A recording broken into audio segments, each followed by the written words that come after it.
Welcome back to Tartarian Tales 70, and this is The Death of Tamerlane the Great. Timur Bec.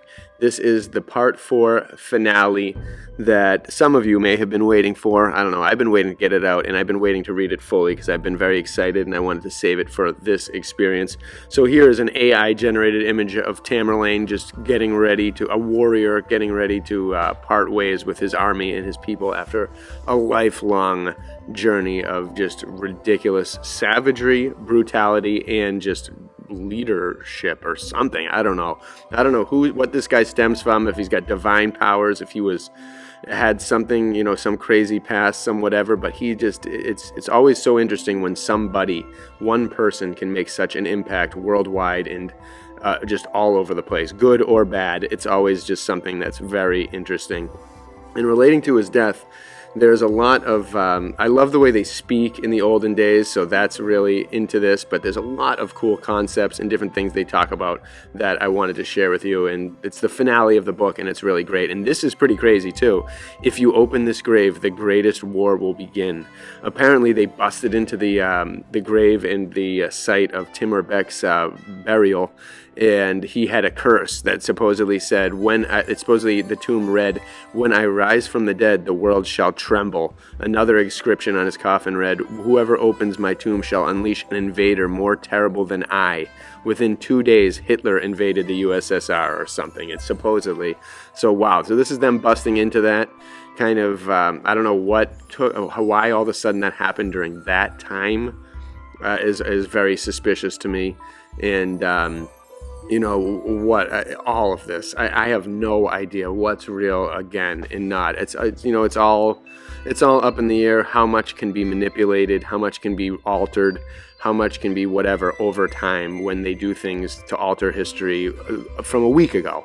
So you really never know what is exactly true. Take everything with a grain of salt, but still, either way, it's very interesting. And the book itself is from the 1600s, so it's just what they do, what they think, the way they act, the way they portray themselves, the way they do everything is what I find the most interesting, in the details of the time period and in general. And now we're about to conquer the topic of death and what happens when a leader of this magnitude just perishes, and the things that people think and the things that he says for his final words and things like that. One of the masters of the Tartars, the most legendary of all, apparently, and his passing is quite a moment in time in our Earth's history. And so I want to read about it here and share it. So here it comes. Chapter 30 on page 381 of Book 2. The links are below. Again, excuse me if I botch some of the pronunciations and get a little slow on some of these. It's all very blurry in the text. It looks very not blurry there, but when you zoom in on it, it gets blurrier and it's tough to see.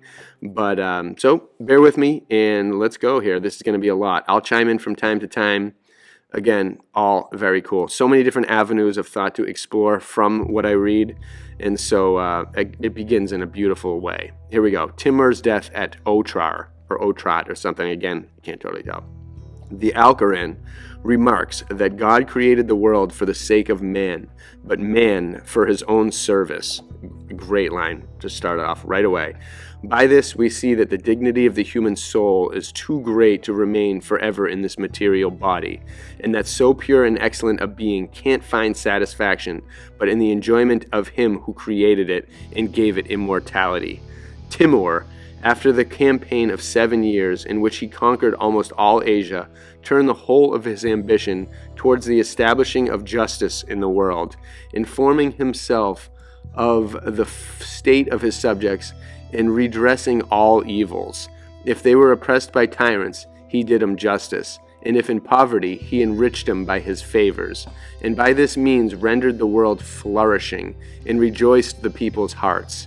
As soon as he was returned to the seat of his empire, without reposing himself from his fatigues any longer than 5 months, he formed a design to make war on the idolaters of China, hoping by that to obtain pardon of God for his former crimes. And having set out for that expedition, he came to Otrar, 76 leagues or parasangas distant from Samarkand.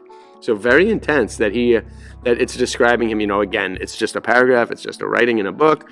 Is it true or not? But the fact that he established justice and did things like that, like it almost, it makes you never know what is the truth, but I'm willing to see that. I mean, the way that people treated him and the way that things, I have a feeling he did kind of, some of these leaders in time, work for the benefit of beings. And I guess you have to attack those who are fighting your thing if you've got something better in mind. But again, who knows? It's all so intense. But here we go. Let's keep going. On Wednesday, the Toth of Shaban 807, that's the date, March 25th, 1405, Timur was attacked with a burning fever and believed he heard the Aurises say to him, "Repent, for you must appear before God." On this he became sincerely penitent for his crimes and resolved to make satisfaction for him by good works. His sickness increasing, he found himself very much weakened, having no rest. Affliction seized the heart of all the court, which appeared the greater as the distemper augmented. Then neither empire, nor armies, nor riches, nor crowns stood him any steed. Or any something, I'm not sure. And though Montana Fadliana Tabrizi, one of the most skillful physicians of the age, employed all his care in prescribing the most excellent remedies, yet the sickness became more violent. Physic is useless when fate has ordained the death of anyone. Wow, that's pretty cool. The doctors are useless when fate has ordained the death of anyone. That's just great lines. I love the old world. All hopes of the emperor's health were lost, his physicians having given him over, but though his body was weakened, yet his mind continued sound, and notwithstanding his violent griefs, he was always informing himself of the condition of his army. When he found his sickness so strong that all remedies proved ineffectual, he resolved courageously to face death, and calling the empresses and principal emirs into his presence, he made the following testament. And so this is awesome. And you think about it as like almost the last words, the last public speech of a conqueror, and terrible crimes, whatever. But maybe he did it for the good. Maybe he did it for someone else. I don't really know his true intentions, but the place seemed to flourish, and they've erased it from history in this modern time. So I'm willing to kind of believe just by that he did some good in his life, and maybe he did and create so much that we don't give him credit for, because that's just the way it works. So here we go. He made the following testament. I am satisfied that my soul is about to leave my body, and that my asylum is at the throne of God, who gives and takes away life at his pleasure.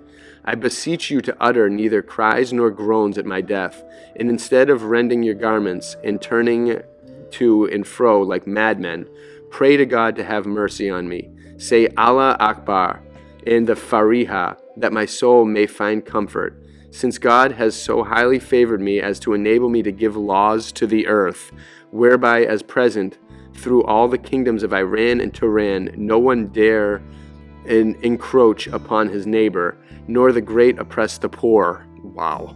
I have hopes that he will pardon my sins, though they are without number. I have this consolation that during my reign I have not permitted the strong to injure the weak. Though I am not ignorant of the instability of the world, yet I do not advise you to leave off caring for the affairs thereof, since that will cause disorders among men. Banish safety from the highways, and be an obstacle to the people's quiet. The highways. Jeez. Wow. I'm just speechless at some of this. And it is certain that at the day of judgment, an account will be demanded of those to whom the care of these things have been entrusted. I declare my son, Per Mohammed Gahangif, my universal heir and lawful successor to the empire. He must possess the throne of Samarkand with an absolute and independent sovereignty, that he may carefully manage both the religious and civil affairs, and take care of the necessities of the army, and of the cities and countries subject to my jurisdiction. I command you all to obey him, and unanimously to sacrifice your lives at maintaining his authority, that the world may not fall into disorder, and that my labor for so many years may not be lost. If you agree together, no one will dare to oppose you, or offer the least obstacle against the execution of my last will. Timur then ordered all the emirs and great lords of the court and the generals of the army to come before him, whom he strictly enjoined to see to the execution of his testament, and made him promise in his presence with solemn oaths not to consent that anyone thought oppose it. And he sent orders to all the emirs and generals who were absent to take the same oaths. The lords, having heard this discourse, were in the utmost consternation, melted into tears, and fell with their faces to the ground. The emirs Sheikh Nureddin and Shamali, whose hearts were seized with grief and despair, said to Timur, "We could sacrifice our lives with a great deal of pleasure to purchase one single day more for our gracious master. If our death would be of service to you, our lives should cost us nothing. But it is impossible to alter the decrees of Providence. We are your slaves, and though being deprived of your presence, we have no longer any joy or contentment, yet we can assure your highness that as long as we live, we will not fail to continuing your obedience to your orders, though at the hazard of our lives. May heaven news grant us success. If we have the least thoughts of doing anything contrary to the will of our benefactor, we will always walk in the same paths of obedience after your death as during your life." And it's always funny how they mix, the Muslim, like they're Muslim or whatever they are, their religion. It has Muhammad, it has heaven, it has all these different things that don't seem to reconcile today. But again, so much has been lost, so much has been altered. Who knows? But just the respect that these people have for him.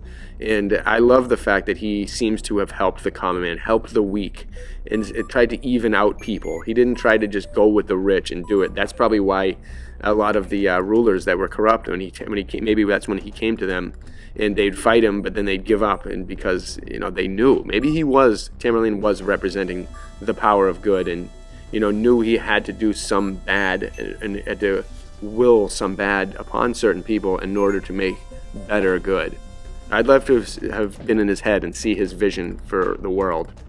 Very interesting. We keep going. While they were thus speaking, tears gushed out of their eyes. Their minds no longer enjoyed any quiet, and their bodies lost all their natural strength.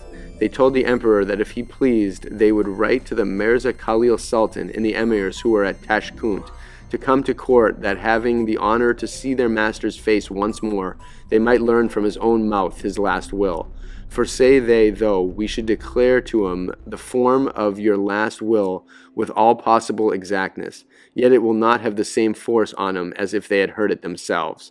But the emperor answered that his hour was approaching, that those who were absent could not come time enough to see him, and that it was impossible for him to meet again till the day of judgment. This, says he, is the last audience you will have of me. I have no other desire than to see the Mirza Charuk once more, but thus is impossible. God will not have it. God will not have it so. The ladies and princes who were in the antechamber to observe the course of his distemper, on hearing this, lost all patience and fell into the utmost consternation. Then Timur, turning towards the princes, his children, spoke to him as follows: "Remember to do everything I have recommended to you in relation to the public tranquility, and be constantly informing yourselves of the affairs of your subjects. Be valiant and courageously keep possession of your swords, that like me you may enjoy a long reign in a vast empire. I have purged the countries of Iran and Tonran from the enemies and disturbers of the people's quiet, and have rendered them flourishing by my justice. If you do what my testament directs, and make equity and justice the rule of your actions, the kingdom will remain a long time in your hands. But if discord or creeps in among you, till fortune will attend your undertakings, your enemies will breed wars and sedition, which it will be difficult to put a stop to, and irreparable mischiefs will arise both in religion and government." Boy, did he predict it. And again, with every one of his final words, it makes it so obvious why he was eventually erased from history and replaced, and his people were their histories, their museums, everything destroyed by this current evil force that we have today. They would not want people like this. They don't want to unite the world in this way. They don't want to rise the weak up. They want to pummel the weak and rise a certain crop of people while everyone else suffers. So again, it's becoming more obvious in these final words of Timur who he really is. And so you can really trust in the final words of someone, because it's like as assuming they're accurate, it's your last creative act. It's your last breath of what you give to the world. And someone like this, you can't take that lightly. This is some serious, awesome stuff. And it keeps going by saying, after this discourse, the distemper increased. And though there were several imams and readers without the door of the chamber who read the Alquran from one end to the other, yet Timur was pleased to have the Dr. Montana Hebatullah, son of Mulana Abayed, to read the word of God at his bed's head, and often repeat the belief of the unity of God. At night, between the evening prayer and bedtime, that is about 8 o'clock, Timur several times made profession of his belief of La ilaha illallah, remembering the promise of Muhammad that he whose last words are, "There is no other God than God," shall assuredly enter into paradise. Then he gave up his soul to the angel Ephraziel, who called him in these words, "O soul that hopest in God, return to thy Lord with resignation. We belong to God and must return to him." This fatal event happened on Wednesday night, the 17th of Shaban, 807, April 1st, it looks like 1405, which answers to the 14th of Espendares, 216 of the Galatian Epocha, the sun being in the 8th degree of Pisces. Several learned men have composed verses on his death, in which the date of the year is contained, and among others, Mutana Bahadin Diagani. They say he was 71 years of age, and that he had reigned 36, a number equal to that of his children and grandchildren, and we shall see in the last chapter, which I'm not going to get into in this. You guys can check it out. Again, it ends on page 387, but wow. I hope this just lends some kind of more visual imagery to the whole scene of Timur and just who he was. And again, you have to take into account today. Think about the governments of today, and think about how they've eviscerated all of this history, or just limited it, minimized it. I've probably burnt so many books, so many sacred books. They probably have all this guy's Tamerlane's treasures in some museum that they're not showing to anyone. All those museums during the communist era, when they were just like either destroying the artifacts or getting rid of them and replacing them with nonsense and things that didn't work and things that were lies and things that fit their agenda. It's in a complete eradication of a person in a huge time period. And they always talk about Alexander the Great, all these other people, but they leave Timur out for a particular reason. And I think we know what that is. Bringing justice, making the good thrive and flourish, making the evil pummeled and punished, making justice be for everyone, making people feel safe, giving everyone unity and equality. And that is the way to do it. That is the way to create a world. And the people that are trying it now and have tried it ever since have failed miserably, and it's because they're all evil and just disgusting in their nature, in their intention, and everything. Maybe someone will come around, or someone's here that's ready to take good to the next level, but it seems like Tamerlane was one of the last ones, and one of the few, at least. And he did a lot of evil. I'm not gonna deny that he did a lot of bad things. He killed a lot of people, but we don't know if those people were doing disgusting things too. You can take out a whole army of people doing insane things to kids nowadays in modern, just sick underground industries. You could take out a whole barrel of them, a whole army of them, and then write about it, and it would be like, oh, they killed all these people. But then you find out the real reason why, or the real conflict that was at the heart of the matter, and it becomes a different story. You're like, oh, these people didn't deserve to be here, and we're doing terrible things. So again, I don't know. I don't claim to know what happened with Timur Bec in reality, but I love all this stuff. It's so very interesting. And so enjoy these last AI images while I read the final thing, which is the letter from his wife. And so it's just pretty interesting. It says, the Emirs, the Hafshis, the Kuchins cast their turbans upon the ground and covered their heads with dust, while the ladies rest their hair and tore their cheeks with their nails. After these demonstrations of affliction, the wife Emira gave the following advice. Since fate, say they, begins to make us feel misfortunes, we must give way to its force, nothing being able to hold out against its efforts. The most refined politics can't retard its cause, or damn it, I can't get that word. Or it's something. Death makes no difference between kings and slaves. On this account, the best method is to fortify ourselves with patience, since there is no other remedy, and endeavor by alms, works of piety, prayers, and reading of the Alquran, to rejoice, if possible, the soul of our deceased master. Death lies in